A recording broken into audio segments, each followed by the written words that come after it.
Y for Turbo.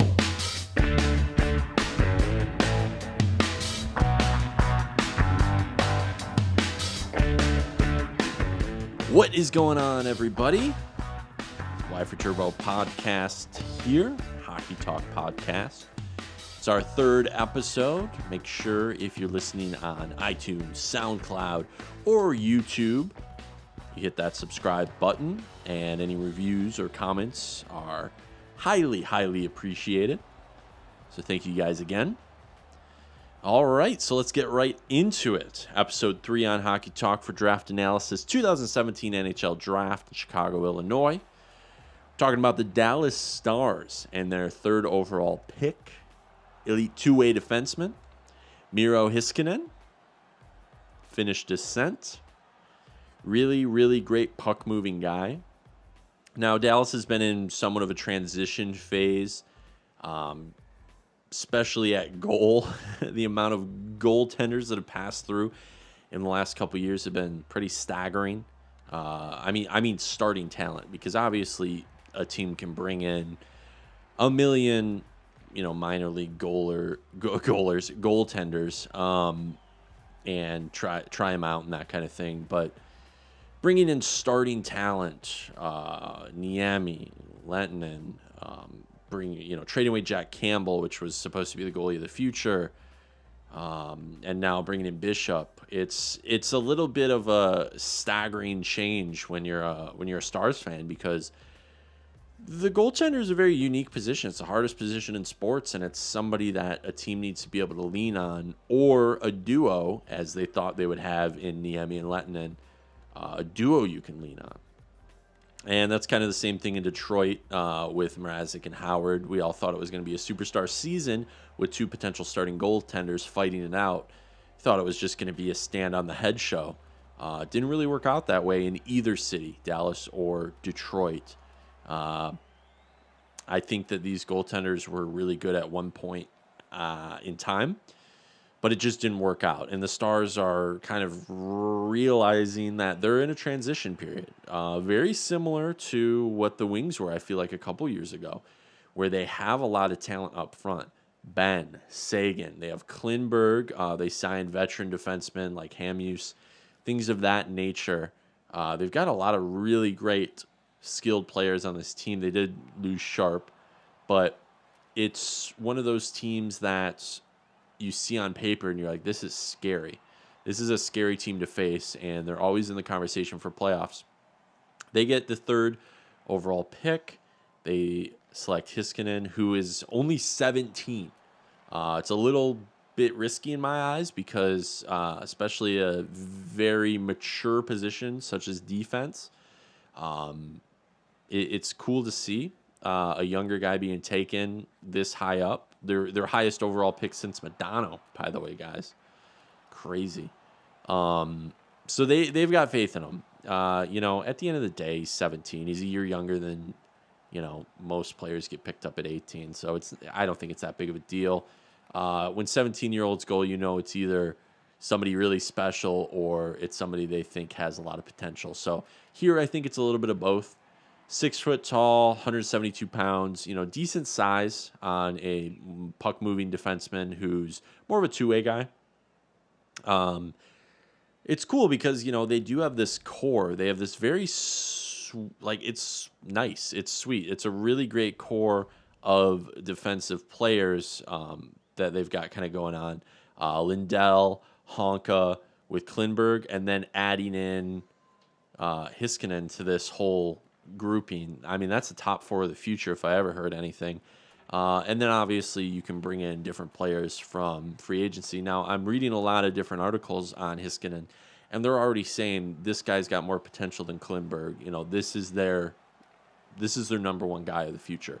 That blows me away. At his age, obviously he's playing pro hockey in Liga for Helsinki. That's cool. 10 points in 37 games is really good for a defenseman, especially in a pro league at his age and size. He's getting assists, and that's good. If he can feed the puck to, Jamie Benn, Sagan, and really any forward on the team, and start a play, position of play, I think it'll be fine. He did have 5 goals last season, so half his points assists, half his points goals. I think once he does get an NHL build on him, he'll definitely. I don't know. We could see a 30 to 40 point D guy overall in the first couple years, I think, and especially if what's being boasted about him is true. People are saying he's super smooth skating ability. His athleticism is probably his biggest asset, which is awesome. 6 foot being the league's getting taller, but like that's still a good build. A lot of players are still under 6 foot, so he still is at that kind of average height range, at least for you know his position. And with that athleticism, hopefully he'll be able to really outmaneuver even bigger players and work in the corners as a two-way guy. 200-foot game, so that's the kind of player you want. Somebody that can get the puck out of the zone, drive on the offense, but really stay at home, help out this goalie core that they're trying to build. Now they did go for I think it's Odinger in the 29th pick, I think, in the first round. So they're building for the future with a first round pick in goal. They're getting younger, so it's cool that they're kind of building around this core that's just homegrown. That's something I really like about Dallas, and the fact that they are trying to be this team that's making the playoffs consistently, always with their talent, for the most part, could be a cup contender with the right moves.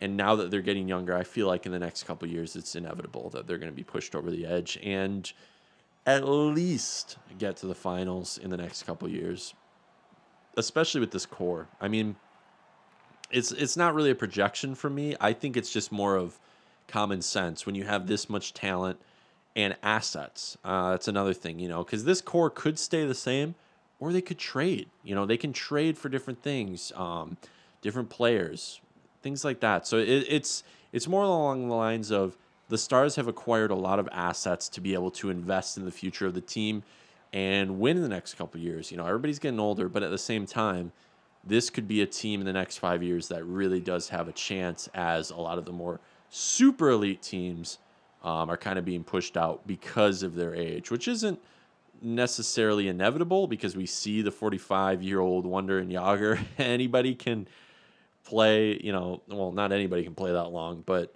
if the team medicine and sports medicine and team doctors are getting better and the trainers are getting better and players can work longer, that's awesome for me. That's what it's all about. So what else are they saying about him? They're looking at him as a confident puck mover. I think I talked about that. Him with the puck is he's got a leadership role. Transition up the ice is really good, and his creativity is something they're talking a lot about. With his puck skills and puck movement, being creative as a two-way guy can help not only in the offensive zone, which I think creativity is automatically thrown into, where you see like, okay, Patrick Kane, really, creative puck possession player. You could say somebody like, if you want to go for a more mid-tier kind of player like Gustav Nyquist, I know the Wings, so I'm just referencing that. Maybe not the most creative puck mover, but I think, or puck possession player, but puck movement, I think, on his part is very creative. You just go check out some of his possession game highlights, and you'll see it's a little frustrating to watch when it doesn't work, but you got to admit it's a little creative, and I can just hear Blashley yelling at him from the bench. So if he can do anything like that where he makes a creative play that works, and the fact that they are saying it is impressive that he's playing a pro game at 17 years old and having the maturity to see the ice fully, I think that's awesome. And being able to make the high percentage play is a big asset of his. Kind of making the calculations in his head as he goes in transition into the offensive zone, makes the first pass, maybe gets forwards, get it back to the point. He's creating a play on the power play, even penalty kill in the defensive zone. If he does this, makes a high percentage play, he's not putting his teammates in any dangerous situations. They're never going to be vulnerable by a hit. It's never going to be one of those just murder passes where he goes right into, up the boards into a collision or possibly a puck intercept or steal. It's just not going to work that way with how his mind works and how his game is. Because of his athleticism too, he's really physical. They've been saying it's not an issue even at his age and size.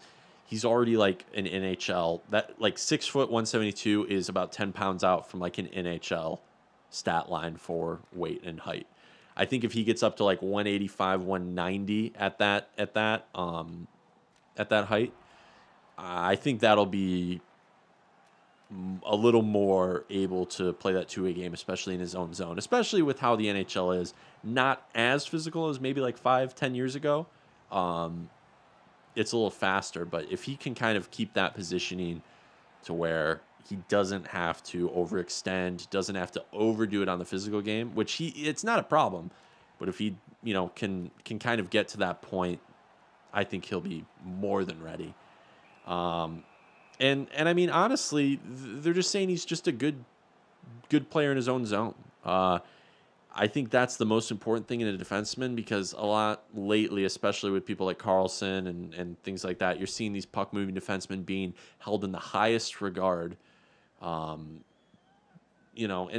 Carlson's the exception. He's Superman, and it's, he can play any kind of game he wants. Maybe not the physical game so much. You see some like hits that are just kind of in those compilations of where did that come from kind of thing. You don't expect him to throw the body. But I think it's good to have more of a two-way game overall. If you can throw the puck into the net, that's great. But if you can really shut it down in your own zone, leave it to the myriad of talent in Dallas to throw the puck in the net up front, I think he'll be fine. If he can stay diligent on defense, it's fine, and it's going to work. It's one of those things, especially when you're having kind of a goalie situation. If you can get your goalie out of, 5 out of 6 weird situations, your goalie's going to be very happy, and their skill, or rather their stat sheet, is going to look great. So if he can help out that situation, build confidence in Dallas, there's nothing but success for him. Now, the thing is, he is staying in Finland for another season. So, that's he's young, so it's no problem there, obviously. But he's not going to be one of these top 5 picks that's going to jump out of the roster, like maybe Hishe or Patrick or something of that nature. He's not going to jump onto the roster right away. It's going to be some time, and maybe a year or two. But I think it's worth the wait, especially, like I said, 3 to 5 years, Stars are going to have a core that's going to be unbelievable. And Heiskanen's going to be 20, in 3 years. It's crazy. And if he can keep this up, if he can come onto the ice and get a 30-point season or something like that, that's fine. But if he can really stop the puck, help out his goaltender, if Bishop's staying in, I'm not sure if they're really thinking about him as a long-term option. I think it'll work either way. And if he's just a bridge to the next goaltender or anything like that, they're just a team on the growth side of moving up. And like I said, they still have all this great talent up front. They've got some great talent in the back, and now they've got a pretty good goaltender that was loved and adored in Tampa Bay. So I think this is a win of a pick. Like I said, for his age, maybe a little risky, but I mean, 10 points in 37 games is great. And being able to control the play in the defensive zone especially, I think is one of the most important things when it comes to a two-way defender. Putting the biscuit in the basket is great, but if you can keep it out of your own, that's even better.